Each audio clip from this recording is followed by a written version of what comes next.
దురాశ పరులు. తండ్రి పోయి ఏడాది తిరక్కుండానే వ్యాపారంలో అనుభవం లేక కొండయ్య పూర్తిగా నష్టపోయి అప్పుల పాలయ్యాడు. ఆ అప్పులు తీర్చేందుకు తాతల నాటి ఇల్లు అమ్మి భార్య, ఇద్దరు పిల్లలతో అతడు భార్య కొండమ్మ పుట్టిన ఊరైన అడవిమిట్ట చేరాడు. ఆ ఊళ్ళో ఏనాడో కొండమ్మ అవ్వ వదిలిపోయిన పెంకుటిల్లొకటున్నది. దెయ్యాల కొంపలా ఉన్న ఆ ఇంటిని భార్యాభర్తలిద్దరూ 4 రోజులు కష్టపడి బాగు చేసుకున్నారు. ఇది జరిగాక ఇప్పుడు కుటుంబ పోషణకు ఏం చేయాలన్న సమస్య ఎదురైంది. కొండమ్మలో తెలివి ఉంది, దాన్ని మించిన గయ్యాలితనం ఉంది. ఆమె దిగులు పడుతున్న భర్త వాలకం చూసి కోపంగా, ఎందుకా దిగులు? పూలమ్మిన చోట కట్టెలమ్మలేకే కదా ఇన్నామరల దూరం వలస వచ్చాం. ఇక ఇక్కడ కట్టెలమ్ముదాం. ఊరుకు చుట్టూ పెద్ద అడవి ఉన్నది. ఇంటి అటక మీద పదునైన గొడ్డలి ఉన్నది. ఇంకా వివరంగా చెప్పాలా? లే కదులు అన్నది. కొండయ్య మారు మాట్లాడకుండా గొడ్డలి భుజాన పెట్టుకొని అడవికెళ్ళాడు. అడవి అంతా పచ్చగా ఏపుగా పెరిగిన చెట్లతో కలకలలాడుతున్నది. మధ్యాహ్నం వరకు తిరిగినా అతడికి ఎక్కడా ఎండిన చెట్టు కనిపించలేదు. ఏం చేసేది? నా కర్మ. ఏదో ఒక చెట్టు నరికి పడేస్తే వారం రోజుల్లో అది ఎండకపోదు. అప్పుడు దాన్ని కట్టెలుగా కొట్టి పట్నంలో అమ్ముకోవచ్చు అని కొండయ్య గొడ్డలి ఎత్తి చెట్టును నరకబోయాడు. ఆ మరుక్షణం కొండ ఆగు అన్న కేక వినిపించింది. ఆ వెంటనే పచ్చని చీరతో నిలువెల్లా మెరిసిపోతూ ఒక స్త్రీ అతడి ముందు ప్రత్యక్షమైంది. కొండయ్య ఒక్క క్షణం నివ్వెరపోయి ఆ స్త్రీకి భయంతో నమస్కరించి ఏదో అనబోయేంతలో ఆమె, కొండ, ఏమిటి అఘాయిత్యం? అడవిలోని పచ్చని చెట్టును నరకడానికి నీకు చేతులెలా వచ్చాయి అన్నది. అమ్మా, నా పేరు ఎరిగిన దానివి కదా, నా దరిద్రం సంగతి ఎరిగే ఉంటావు.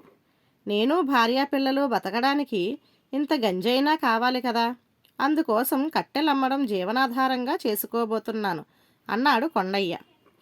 అప్పుడు ఆ స్త్రీ కొండయ్య కేసి జాలిగా చూసి, నేను వనదేవతను, నీకు మేలు చేయడానికే వచ్చాను అంటూ చప్పట్లు చరచగానే ముచ్చటైన తెల్ల ఆవు ఒకటి అక్కడికి వచ్చింది. ఈ ఆవును మీ ఇంటికి తోలుకుపో. ఇది నువ్వు గాని నీ భార్య గాని పితికిన కొద్దీ పాలు ఇస్తూనే ఉంటుంది. ఇక ముందు పచ్చని చెట్లను నరకకు అని చెప్పి వనదేవత అదృశ్యురాలైంది. కొండయ్య ఎంతో ఆనందంగా గొడ్డలి భుజాన పెట్టుకొని ఆవుతో ఇంటికి బయలుదేరాడు.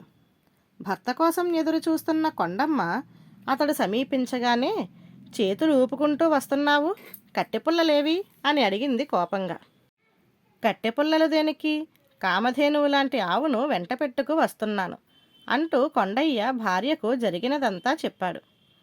భర్త మాటలు నమ్మని కొండమ్మ మంచినీళ్ళ కుండలో నీళ్లు పారబోసి ఆ కుండలోకి పాలు తీసింది. కుండ నిండిపోయినా ఆవు పాలిస్తూనే ఉంది. పట్నంలో ఆ పాలమ్మి ఇంట్లోకి కావలసినవన్నీ తీసుకొచ్చాడు కొండయ్య. వారం గడిచేసరికి కొండమ్మ విసిగిపోయి ఒకనాటి ఉదయం భర్తతో, పాలు పిండి పిండి చేతులు పడిపోతున్నాయి. ఈ దిక్కుమాలిన తెల్లావును ఆ దేవత నెత్తిన కొట్టి చెట్లు నరుకుతానని బెదిరించి మరేదైనా మెరుగైన దానిని తీసుకుని రా అన్నది. కొండయ్య మారు చెప్పకుండా ఆవుతో అడవికి పోయి ఒక చెట్టును నరకబోయాడు.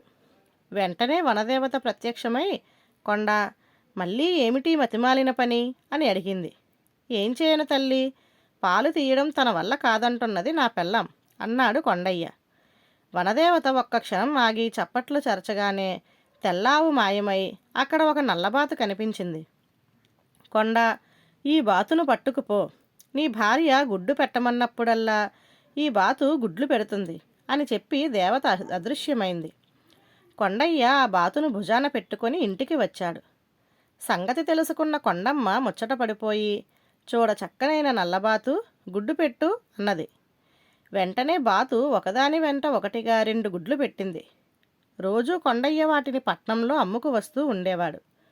10 రోజులు గడిచేసరికి కొండమ్మ విసిగిపోయి, గుడ్డు పెట్టు గుడ్డు పెట్టు అని అరిచి అరిచి గొంతు పడిపోతున్నది. కోయిల లాంటి గొంతు ఇలా బొంగురుపోయిందేమిటమ్మా అని పురిగిళ్ళ అమ్మలక్కలు ఆశ్చర్యపోతున్నారు. ఈ మాయదారి బాతును వనదేవత ముఖాన కొట్టి, కాస్త పనికొచ్చేదేమైనా పట్టుకురా, గొడ్డలి తీసుకుపోవడం మరిచేవు అని అన్నది. మర్నాడు కొండయ్య బాతుని తీసుకుని అడవిలోకి వెళ్ళి చెట్టును నరకబోతుండగా దేవత ప్రత్యక్షమై, కొండ, ఇదేమన్న మూర్ఖత్వం అని అడిగింది. కొండయ్య తన భార్య అన్న మాటలు చెప్పాడు. ఈసారి వనదేవత చప్పట్లు చరచగానే బాతు స్థానంలో ఒక మట్టి ముంత ప్రత్యక్షమైంది. నీకు ఏకంగా అక్షయ పాత్రనే ఇస్తున్నాను. నువ్వు గాని నీ భార్య గాని కోరుకున్న భక్ష్యాలన్నీ ఇస్తుంది పాత్ర. ఇకనైనా పచ్చని చెట్లను 10 కాలాల పాటు బ్రతకనియ్యి అంటూ అదృశ్యమైపోయింది వనదేవత. అక్షయపాత్రను చూసి పరమానంద భరితురాలైంది కొండమ్మ. వాళ్ళు తమ ఇంటిని పూటకోళ్ళ ఇల్లుగా మార్చారు. కొండయ్య వచ్చిన వాళ్ళు అడిగినవన్నీ రహస్యంగా అక్షయపాత్రలోంచి తీస్తూ ఉండేవాడు. అందరికీ వడ్డించడం, ఎంగిలాకులు ఎత్తి పారేయడం కొండమ్మ పని. అయితే 15 రోజుల్లోనే ఆ పని మొహం మొత్తింది కొండమ్మకు. వేలాపాలాలేని వడ్డనలు, అడ్డమైన వాళ్ళ ఎంగిళ్ళు ఎత్తడం, ఇంతకు మించి నాకు వేరే పనేం లేదా? ఆ దేవత నన్ను వెర్రిబాగులవాణ్ణి చేసి ఆడిస్తున్నది. రేపు అడవికి నీతో పాటు నేను వస్తాను. ఈ ముష్టిముంత ఆవిడ మొహాన కొట్టి నేనేం సంపాదించుకు వస్తానో నువ్వే చూద్దువు గాని అంటూ భర్త మీద విరుచుకు పడింది కొండమ్మ. ఆమె మర్నాడు అక్షయపాత్రను తీసుకుని కొండయ్యతో పాటు అడవికి వెళ్ళింది. ఒకచోట భార్య సైగ చేయగానే చెట్టును నరకబోయాడు కొండయ్య. ఆగు మూర్ఖుడా, అక్షయపాత్ర ఇచ్చినా నీ అసంతృప్తి పోలేదా? పైగా ఇప్పుడు నీ భార్యను కూడా వెంటకు తీసుకువచ్చావేం అంటూ వాళ్ళ ఎదుట ప్రత్యక్షమైంది వనదేవత. అందుకు కొండయ్య ఏదో చెప్పబోతుండగా కొండమ్మ కల్పించుకొని, ఏం చేయమంటావమ్మా, నువ్వలాంటి మట్టిముంతలు నా ముద్దుముగుడికిచ్చి పంపిస్తుంటే నాకు రాక తప్పింది కాదు. అక్షయంగా బంగారు కాసులు వచ్చే గోనీ సంచి ఇస్తే ఈ అడవి ఛాయలకు కూడా రాను. ఇటువంటి అడ్డమైన వస్తువులు మాకు దేనికి అన్నది కోపంగా అక్షయపాత్రను నేలకేసి కొడుతూ. ముక్కచెక్కలైపోయిన ఆ పాత్రను చూసిన దేవత జాలిగా నవ్వి, చేజేతులా మీ అదృష్టాన్ని మీరే మట్టిపాలు చేసుకున్నారు. నేనిచ్చిన వస్తువును భద్రంగా నాకు అప్పగిస్తేనే మరొక వస్తువు ఇవ్వగలను అన్నది. కొండమ్మ చిరుకోపంతో భర్త మీద మండిపడి, ఆవిడేమీ ఇవ్వనని చెప్పినా అలా బెల్లం కొట్టిన రాయిలా ఊరుకుంటావేం? చీకటి పడేలోగా సగం అడవి నరికేయి అన్నది. కొండయ్య భార్య కోపం చూసి దడుసుకొని చెట్టు నరకబోయాడు. ఈ అడవిలో ఒక్క చెట్టును కూడా కొండయ్య నరకలేడు అంటూ వనదేవత అదృశ్యమైంది. ఆ మరుక్షణం కొండయ్య చేతిలో నుంచి గొడ్డలి కింద పడిపోయింది. అతడి చేతులు 2 తోటకూర కాడల్లా కింద వేలాడిపోయాయి. వాటిల్లో చలనం లేదు.